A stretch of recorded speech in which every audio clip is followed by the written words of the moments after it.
नमस्कार दोस्तों, आज के वीडियो में हम कल्कि भगवान के विवाह से जुड़े आपके सवालों के जवाब लेकर आए हैं। आइए जानते हैं कि देवी पद्मा किसका अवतार है। मित्रों, महालक्ष्मी सदैव परम विष्णु के साथ एकाकार रहती हैं। जब श्री हरि विष्णु राम बन जाते हैं, श्री सीता बन जाती हैं। जब हरि कृष्ण हैं तो वह रुक्मिणी है। भगवान विष्णु के सभी अवतारों में श्री महालक्ष्मी उनसे अविभाज्य हैं। विष्णु पुराण में उल्लेख है कि महालक्ष्मी भगवान विष्णु से अविभाज्य हैं, इसलिए भगवान कल्कि की पत्नियां पद्मा और रमा में से कोई एक स्त्री महालक्ष्मी है। कल्कि पुराण के कई श्लोकों में रुक्मिणी को भगवान कृष्ण की प्रेमिका होने का उल्लेख किया गया है। कल्कि पुराण के अध्याय 31 में बताया गया है कि रुक्मिणी व्रत कैसे करना चाहिए। कई श्लोकों में रुक्मिणी का जिक्र है। मित्रों, आइए देखते हैं कौन होंगी पद्मावती और कौन होंगी रामा। महाभारत और पुराणों में रुक्मिणी को महालक्ष्मी का अवतार बताया गया है। गोपाल तपनी उपनिषद में रुक्मिणी को श्री कृष्ण की मूल प्रकृति और शक्ति बताया गया है। महाभारत और पुराणों में रुक्मिणी का उल्लेख कमल नयनों वाला बताया गया है। कल्कि पुराण में यह भी कहा गया है कि भगवान कल्कि की पत्नियों में से एक पद्मावती कमल नयन वाली हैं। रुक्मिणी और पद्मावती के बीच यह एक समानता है। रुक्मिणी को एक गोरी महिला के रूप में भी वर्णित किया गया है और भगवान कृष्ण काले हैं। रुक्मिणी और पद्मावती दोनों कमलमुखी भी हैं। इनके बीच कई समानताएं हैं। भगवान कल्कि ने पद्मावती के कमल जैसे चेहरे के अमृत का आनंद लिया। कल्कि पुराण अध्याय 31। यह श्लोक कहता है कि पद्मावती गोरी महिला होंगी। पद्मकल्कि गौर कृष्णो विपन्तांतर बुभो बहिस्फुटो मलापिता वसोवेजन पश्यतु। पद्मावती बहुत गोरी थीं और भगवान कल्कि बरसाती बादल की तरह काले थे। इस प्रकार भौतिकवादी दृष्टि से वे एक दूसरे से भिन्न प्रतीत होते थे। पद्मावती ने नीला वस्त्र और श्री कल्कि ने पीला वस्त्र धारण किया था। जब पद्मावती छोटी बच्ची थीं तभी से उन्होंने भगवान शिव और माता पार्वती से प्रार्थना की। कमला, जिसका चेहरा अत्यंत सुंदर है और जो भगवान हरि को बहुत प्रिय है, इस संसार में प्रकट हुई है। शंकर पार्वती के साथ प्रसन्नतापूर्वक केवल उसे देखने के लिए आए। यहाँ पद्मावती को कमला बताया गया है और वह भगवान हरि की प्रिय है, जिससे यह सिद्ध होता है कि पद्मावती कोई और नहीं बल्कि महालक्ष्मी है। कमला महालक्ष्मी या श्री का एक नाम है। इसका मतलब यह है कि रमा महालक्ष्मी नहीं होंगी, जो भगवान कल्कि की दूसरी पत्नी है। क्या भगवान कल्कि के विवाह के पीछे कोई प्रेम कहानी है? भगवान कल्कि हिंदू पौराणिक कथाओं में एक पात्र हैं और उनके बारे में विभिन्न व्याख्याएं और कहानियां हैं। कुछ व्याख्याओं में यह माना जाता है कि भगवान कल्कि भविष्य में भगवान विष्णु के 10वें और अंतिम अवतार के रूप में प्रकट होंगे। हालांकि भगवान कल्कि के विवाह की अवधारणा और उससे जुड़ी कोई भी प्रेम कहानी उनके आसपास की पौराणिक कथाओं का व्यापक रूप से ज्ञात या प्रमुख पहलू नहीं है। विभिन्न स्रोतों और परंपराओं की अपनी अपनी व्याख्याएं हो सकती हैं, लेकिन हिंदू पौराणिक कथाओं में भगवान कल्कि के विवाह से जुड़ी कोई सार्वभौमिक रूप से मान्यता प्राप्त प्रेम कहानी नहीं है।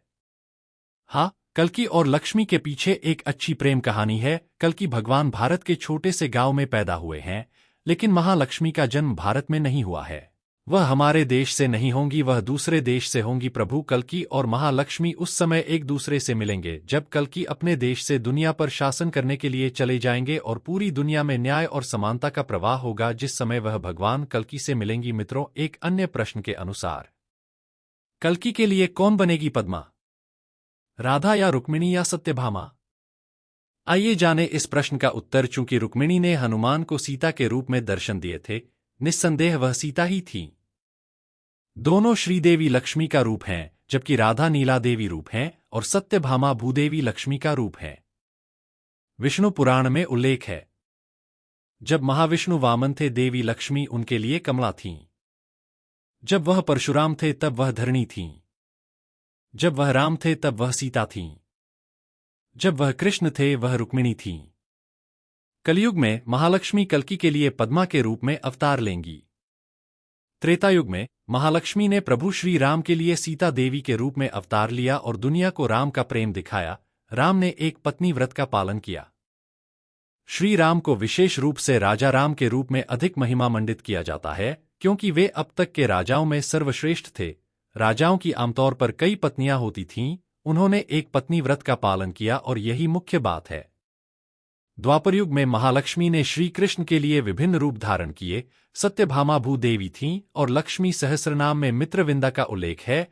जो कृष्ण के चंचल प्रेम और स्वीकृति के पक्ष को दर्शाता है। साथ ही उन्होंने 16,100 राजकुमारियों से विवाह किया। यह दर्शाता है कि भगवान सभी प्रकार के भक्तों को स्वीकार कर रहे हैं, संख्या कोई भी हो। यद्यपि भगवान रूपों और संबंधों से परे हैं, जब तक हमें एहसास नहीं होता है।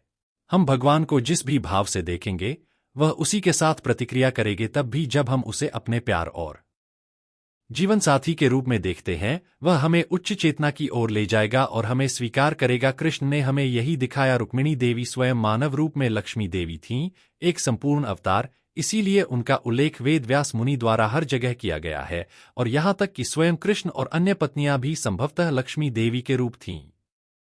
आपको महालक्ष्मी के विभिन्न रूपों भूदेवी, श्रीदेवी और नीला देवी से भ्रमित होने की जरूरत नहीं है। महालक्ष्मी इन सब में एक साथ समाहित है। कभी कभी रुक्मिणी देवी का उल्लेख महालक्ष्मी के रूप में किया जाता है और कभी कभी उनका उल्लेख श्री के रूप में किया जाता है। कहा जाता है कि कृष्ण के सीने में श्रीवात्सव चिन्ह है, विष्णु के पास भी है। कहा जाता है कि कल्कि भी उसी चिन्ह के साथ पैदा हुए हैं। तो मूलतः श्री महालक्ष्मी, यह तो बस उसका अलग रूप है। पृथ्वी, इसकी संपत्ति और भाग्य और इसकी सारी ऊर्जा और मायावी शक्तियां मिलकर इसे बनाती हैं। वह अपनी और अपने पति महाविष्णु की लीलाओं के अनुसार एक या कई रूप धारण करती हैं। यदि यह उल्लेख किया गया है कि देवी पद्मा कल्कि भगवान के लिए पत्नी होगी, तो यह महालक्ष्मी का एक रूप है। बहुत सारे लोगों का यह भी सवाल रहता है कि वह दिन कब आएगा जब भगवान कल्कि अवतार लेंगे और वैष्णो देवी से विवाह करेंगे। तो आइए जाने इस बारे में। माता वैष्णो देवी श्री महाविष्णु की पत्नी माता दुर्गा का स्वरूप हैं। कल्कि अवतार में माता वैष्णो देवी या शेरावाली भगवान कल्कि में विलीन हो जाएंगी। वह देवी पद्मा से विवाह करेंगे, जो महालक्ष्मी का अवतार भी हैं। त्रेता युग में वह चाहती थीं राम जी को पति के रूप में, लेकिन राम इच्छा पूरी करने में सक्षम नहीं थे। इसलिए वह कलयुग में श्री कल्कि महाराज के साथ जुड़ने की प्रतीक्षा कर रही हैं। मित्रों, आज के वीडियो में बस इतना ही। ऐसे और भी रोचक कथाएं सुनने के लिए प्लीज चैनल को सब्सक्राइब जरूर करें। धन्यवाद।